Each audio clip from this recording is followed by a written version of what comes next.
ಈ ಕಾರ್ಯಕ್ರಮದ ಪ್ರಾಯೋಜಕರು ಗಡಿಯಾರ್ ಗ್ರೂಪ್ ಆಫ್ ಕಂಪನಿ. ನೀವು ನೋಡ್ತಾ ಇದ್ದೀರಾ ಸನ್ಮಾರ್ಗ ಸುದ್ದಿ ಸಂಚಯ. ನಾನು ಶಂಶೀರ್ ಬುಡೋಳಿ. ಬುರುಕ, ಹಿಜಾಬ್, ನಿಖಾಬ್, ಹೆಲ್ಮೆಟ್, ಮಾಸ್ಕ್ ಇತ್ಯಾದಿಗಳನ್ನ ಚಿನ್ನದ ಅಂಗಡಿಗಳು ನಿಷೇಧ ಮಾಡಿರುವುದಕ್ಕೆ ಬಿಹಾರ ಜಮಾತ್ ಇಸ್ಲಾಮ್ ಹಿಂದ್ ಅಧ್ಯಕ್ಷ ಮೌಲಾನಾ ರಿಜ್ವಾನ್ ಇಸ್ಲಾಹಿ ತೀವ್ರವಾಗಿ ಪ್ರತಿಕ್ರಿಯೆ ನೀಡಿದ್ದಾರೆ. ಈ ನಿಯಮ ಮುಸ್ಲಿಂ ಮಹಿಳೆಯರ ಧಾರ್ಮಿಕ ಮೌಲ್ಯಗಳ ಮೇಲೆ ಮಾಡುವಂತಹ ಒಂದು ದಾಳಿ.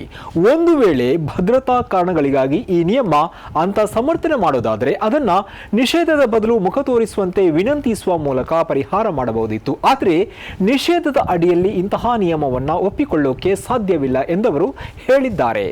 ಹಿಜಾಬ್ ಹಾಕಿದ ಮಹಿಳೆಯರು ಪ್ರವೇಶ ಮಾಡೋದನ್ನು ತಡೆಯುವ ಚಿನ್ನದ ಅಂಗಡಿಗಳಲ್ಲಿ ಮುಸ್ಲಿಂ ಮಹಿಳೆಯರು ಶಾಪಿಂಗ್ ಮಾಡೋದಿಲ್ಲ ಎಂದು ಮೌಲಾನಾ ಹೇಳಿದ್ದಾರೆ.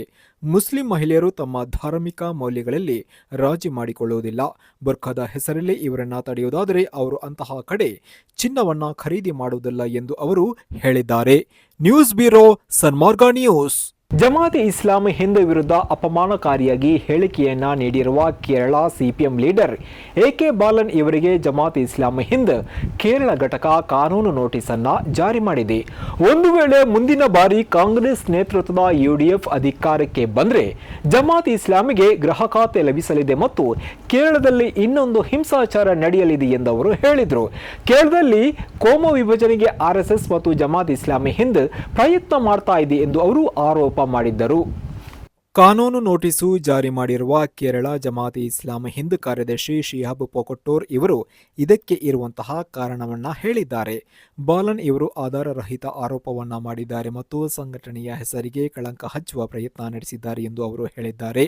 ಮಾತ್ರವಲ್ಲ, 1 ಕೋಟಿ ರೂಪಾಯಿ ಮಾನನಷ್ಟ ಪರಿಹಾರ ನೀಡುವಂತೆ ಆಗ್ರಹಿಸಿದ್ದಾರೆ. ಮುಂದಿನ ಚುನಾವಣೆಯಲ್ಲಿ ತನ್ನ ಪಕ್ಷ ಮತಗಳಿಸುವ ಉದ್ದೇಶದಿಂದ ಕೋಮು ಧ್ರುವೀಕರಣಕ್ಕಾಗಿ ಬಾಲನ್ ಇವರು ಪ್ರಯತ್ನ ಮಾಡ್ತಾ ಇದ್ದಾರೆ. ಇದಕ್ಕಾಗಿ ಸಂಘಟನೆಯ ಹೆಸರಿಗೆ ಮಸಿ ಬಳಿಯೋಕೆ ಪ್ರಯತ್ನ ಮಾಡ್ತಾ ಇದ್ದಾರೆ. ಇಸ್ಲಾಮಿ ಫೋಬಿಯಾನ್ನ ಹಬ್ಬಿಸಿ ಮತ ಪಡೆಯುವುದು ಇವರ ಉದ್ದೇಶ ಎಂದು ಅವರು ಹೇಳಿದ್ದಾರೆ. News bureau, Sanmarga news. ಮತದಾರರ ಪಟ್ಟಿ ವಿಶೇಷ ಪರಿಷ್ಕರಣೆ ಅಥವಾ ಎಸ್ಐಆರ್ ಬಗ್ಗೆ ವಿವಿಧ ಆರೋಪಗಳು ಇರುವಂತೆ ಉತ್ತರ ಪ್ರದೇಶದಿಂದ ಈ ಆರೋಪಗಳಿಗೆ ವ್ಯತಿರಿಕ್ತ ವರದಿಗಳು ಬರ್ತಾ ಇದೆ.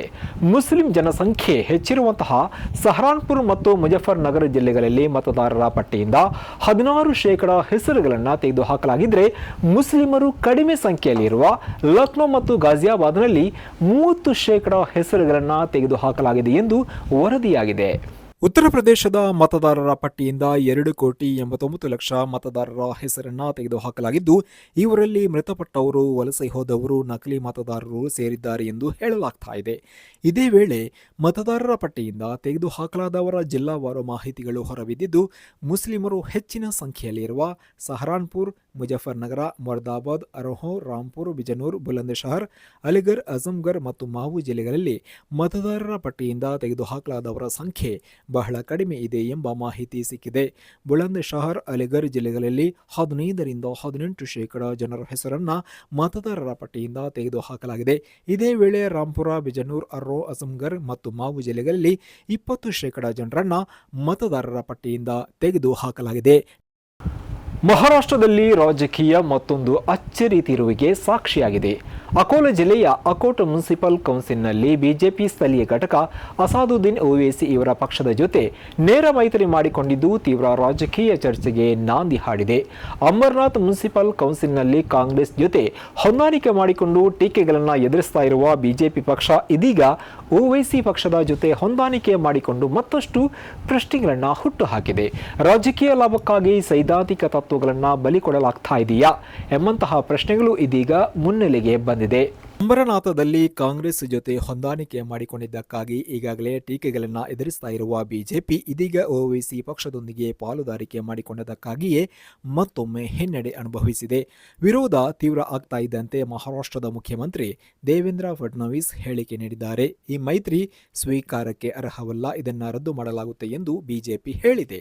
ಇಂತಹ ನಿರ್ಧಾರ ತೆಗೆದುಕೊಂಡ ಯಾವುದೇ ಸ್ಥಳೀಯ ನಾಯಕರ ವಿರುದ್ಧ ಕ್ರಮ ಕೈಗೊಳ್ಳುವುದಾಗಿ ಮುಖ್ಯಮಂತ್ರಿ ಹೇಳಿದ್ದಾರೆ. ಓವೈಸಿ ಪಕ್ಷದ ಮಹಾರಾಷ್ಟ್ರ ಘಟಕದ ಅಧ್ಯಕ್ಷ ಇಂತಿಯಾಜ್ ಜಲೀಲ್ ಕೂಡ ಮೈತ್ರಿಗೆ ವಿರೋಧ ವ್ಯಕ್ತಪಡಿಸಿದ್ದಾರೆ. ಬಿಜೆಪಿ ಜೊತೆಗಿನ ಸ್ಥಳೀಯ ನಾಯಕರು ಮೈತ್ರಿ ಮಾಡಿಕೊಂಡಿದ್ರೆ ಅವರ ವಿರುದ್ಧ ಕ್ರಮ ತೆಗೆದುಕೊಳ್ಳಲಾಗುತ್ತೆ ಎಂದು ಹೇಳಿದ್ದಾರೆ. ಅಕೋಟ್ ಮುನ್ಸಿಪಲ್ ಕೌನ್ಸಿಲ್ನಲ್ಲಿ ಒಟ್ಟು 35 ಸ್ಥಾನಗಳಿದ್ದು ಬಿಜೆಪಿ ಕೇವಲ 11 ಸ್ಥಾನಗಳನ್ನು ಗೆದ್ದಿದೆ. ಹಾಗಿದ್ದರೂ ಅದೇ ಪಕ್ಷದ ಮಾಯಾ ಧುಲೆ ಅಧ್ಯಕ್ಷರಾಗಿ ಆಯ್ಕೆಯಾಗಿದ್ದಾರೆ. ಇದಕ್ಕಾಗಿ ಅವರು ಅಕೋಟ್ ವಿಕಾಸ ಮಂಚನ ಸ್ಥಾಪಿಸಿದ್ರು. ಅದರಲ್ಲಿ ಕಾಂಗ್ರೆಸ್ ಸಹಿತ ವಿವಿಧ ಪಕ್ಷಗಳನ್ನು ಸೇರಿಸಿಕೊಂಡ್ರು. ಅಸಾದುದ್ದೀನ್ ಪಕ್ಷವನ್ನ ಸೇರಿಸಿಕೊಂಡ್ರು. ಹೇಗೆ ಮರಳಿ ಅಧಿಕಾರವನ್ನು ಪಡೆದುಕೊಳ್ಳುವುದಕ್ಕೆ ಸಕ್ಸಸ್ ಆದರೂ ಇದುವೇ ಈಗ ಚರ್ಚೆಯ ವಿಷಯವಾಗಿದೆ. News bureau, Sanmarga news. ಫೆಲಿಸ್ತೀನನ್ನು ಭೂಪಟದಿಂದಲೇ ತೆಗೆದುಹಾಕುವುದಕ್ಕೆ ಇಸ್ರೇಲ್ ಗಂಭೀರ ಪ್ರಯತ್ನ ಮುಂದುವರಿಸಿದೆ. ಜೆರುಸಲೆಮಿನ ಹತ್ತಿರ ವಲಸಿಗ ಯಹೂದಿಗಳಿಗೆ ಮನೆ ನಿರ್ಮಿಸುವ ನಿರ್ಧಾರವನ್ನು ಜಾರಿ ಮಾಡೋಕೆ ಮುಂದಾಗಿದೆ. ಈ ಹಿನ್ನೆಲೆಯಲ್ಲಿ ಅಪೇಕ್ಷಿತರಿಂದ ಅರ್ಜಿಯನ್ನು ಕರೆದಿದೆ. ಜೆರುಸಲೆಮನ್ನು ಎರಡಾಗಿ ವಿಭಜಿಸುವ ತಂತ್ರದ ಭಾಗವಾಗಿ ಈ ಬೆಳವಣಿಗೆ ನಡೆದಿದೆ. ಅದಕ್ಕಾಗಿಯೇ ವಲಸಿಗರಿಗೆ ಮನೆಗಳನ್ನು ನಿರ್ಮಾಣ ಮಾಡಲಾಗ್ತಾ ಇದೆ. 1 ತಿಂಗಳ ಒಳಗಡೆ ಪ್ರಾಥಮಿಕ ಹಂತದ ಮನೆ ನಿರ್ಮಾಣಕ್ಕೆ ಬೇಕಾದ ತಯಾರಿ ನಡೀತಾ ಇದೆ. ಜೆರುಸಲೆಮಿನ ಒಳ ಪ್ರದೇಶಗಳಿಂದ ಆರಂಭವಾಗಿ ಅತಿಕ್ರಮಿತ ಪಶ್ಚಿಮ ದಂಡೆಯವರೆಗೆ ಸಾಗುವಷ್ಟು ಉದ್ದದ ಈ ಯೋಜನೆಯನ್ನು ಜಾರಿ ಮಾಡುವುದರ ಜೊತೆಗೆ ಈ ಪ್ರದೇಶದಲ್ಲಿ ಫೆಲಿಸ್ತೀನ್ ರಾಷ್ಟ್ರ ಸ್ಥಾಪನೆ ಇನ್ನಷ್ಟು ಕಗ್ಗಂಟಾಗುತ್ತೆ. ದ್ವಿರಾಷ್ಟ್ರ ಪರಿಹಾರವನ್ನು ಪ್ರಬಲವಾಗಿ ವಿರೋಧ ಮಾಡ್ತಾ ಇರುವ ಬಲಪಂಥೀಯ ಪಕ್ಷದ ನೇತಾರ ಮತ್ತು ಹಣಕಾಸು ಸಚಿವ ಬೆಸಲೆಲ್ ಸ್ಮಾರ್ಟಿಸ್ ಇವರ ನೇತೃತ್ವದಲ್ಲಿ ಈ ಯೋಜನೆ ಜಾರಿಗೆ ಬರಲಿದೆ. ಘೋಷಣೆಗಳಿಂದ ಅಲ್ಲ, ಕೆಲಸಗಳಿಂದ ಫೆಲಿಸ್ತೀನ್ ರಾಷ್ಟ್ರವನ್ನು ಭೂಪಟದಿಂದಲೇ ತೆಗೆದುಹಾಕ್ತೇವೆ ಎಂದು ಅವರು ಈ ಹಿಂದೆ ಘೋಷಣೆ ಮಾಡಿದರು. ಇಸ್ರೇಲ್ ಲ್ಯಾಂಡ್ ಅಥಾರಿಟಿ ತನ್ನ ವೆಬ್ಸೈಟ್ನಲ್ಲಿ ನೀಡಿರುವಂತಹ ಮಾಹಿತಿಯಂತೆ 3041 ಮನೆಗಳನ್ನು ಈ ಪ್ರದೇಶಗಳಲ್ಲಿ ನಿರ್ಮಾಣ ಮಾಡಲಾಗುತ್ತೆ ಮತ್ತು ಇಲ್ಲಿ ಯಹೂದಿ ವಲಸಿಗರನ್ನು ತಂದು ಕೂರಿಸಲಾಗುತ್ತೆ. News bureau, Sanmarga news. ಇದುವೇ ಈ ಹೊತ್ತಿನ ಸನ್ಮಾರ್ಗ ಸುದ್ದಿ ಸಂಚಯ. ನಿರಂತರವಾಗಿ ನೋಡ್ತಾ ಇರಿ ಸನ್ಮಾರ್ಗ ನ್ಯೂಸ್. ಸುದ್ದಿಗಳ ಸಂತೆಯಲ್ಲಿ ಸತ್ಯದ ಮೊಂಬತ್ತಿ.